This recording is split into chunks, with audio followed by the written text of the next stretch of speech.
আসসালামু আলাইকুম রহমতুল্লাহি ওয়া বারাকাতুহু। আজকে আমরা কথা বলবো খুবই গুরুত্বপূর্ণ একটি টপিক নিয়ে। এটা হচ্ছে আপনি স্যামসাং সেটের ভিতরে হচ্ছে আপনার স্যামসাং সেট থাকে, স্যামসাং এর ভিতরে হচ্ছে আপনি কিভাবে আপনি হচ্ছে ফিঙ্গারপ্রিন্ট বা ফিঙ্গারপ্রিন্ট আপনার বায়োমেট্রিক পদ্ধতিতে ফিঙ্গারপ্রিন্ট অ্যাড করবেন সিকিউরিটির জন্য, সেটা হচ্ছে আমি দেখাচ্ছি। আপনাকে হচ্ছে একেবারে চলে আসতে হবে আপনার সেটিংসে, ভুল জায়গায় চলে গেছি। আচ্ছা, আপনাকে আসতে হবে হচ্ছে এই যে এখানে সেটিংসে আসতে হবে। সেটিংসে আসার পর হচ্ছে আচ্ছা, সেটিংসে আসার পর আপনি এখান থেকে খুঁজতে হবে হচ্ছে বায়োমেট্রিক। এখান থেকে খুঁজতে হবে হচ্ছে এই যে বায়োমেট্রিক অ্যান্ড সিকিউরিটি, এটাতে আসতে হবে। আসার পর হচ্ছে আপনি এখানে আসবেন ফেস রিকগনিশন দিবেন নাকি ফিঙ্গারপ্রিন্ট দিবেন।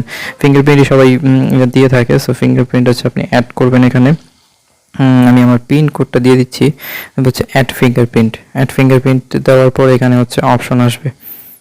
সো আমি আমার কোন আঙ্গুলটা দিব সেটা আমি দিয়ে দিচ্ছি। আমি আমার রাইট হ্যান্ডের একেবারে বৃদ্ধা আঙ্গুল যেটা সেটা দিচ্ছি।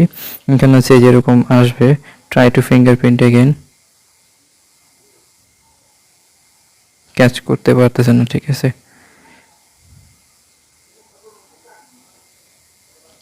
12% এখানে আসবে, টিপ দিয়ে ধরে রাখতে হবে আপনার এখানে, ঠিক আছে। দেখেন এখানে 31% নির্ভর করে আসতেছে, ঠিক আছে। স্যার আপনার এখানে হচ্ছে ফিঙ্গারপ্রিন্ট ধরে রাখতে হবে, যে আঙ্গুলটা দিবেন সেই আঙ্গুলটা ধরে রাখতে হবে। ধরে রাখলে হচ্ছে এভাবে করে হচ্ছে কমপ্লিট হতে থাকবে আস্তে আস্তে। তারপর হচ্ছে একেবারে শেষে যাবে। এখানে হচ্ছে এই যে দেখেন এখানে 100% কমপ্লিট, ডান। ঠিক আছে, দুইটা ফিঙ্গারপ্রিন্ট আমার অ্যাড হয়ে গেছে। এখন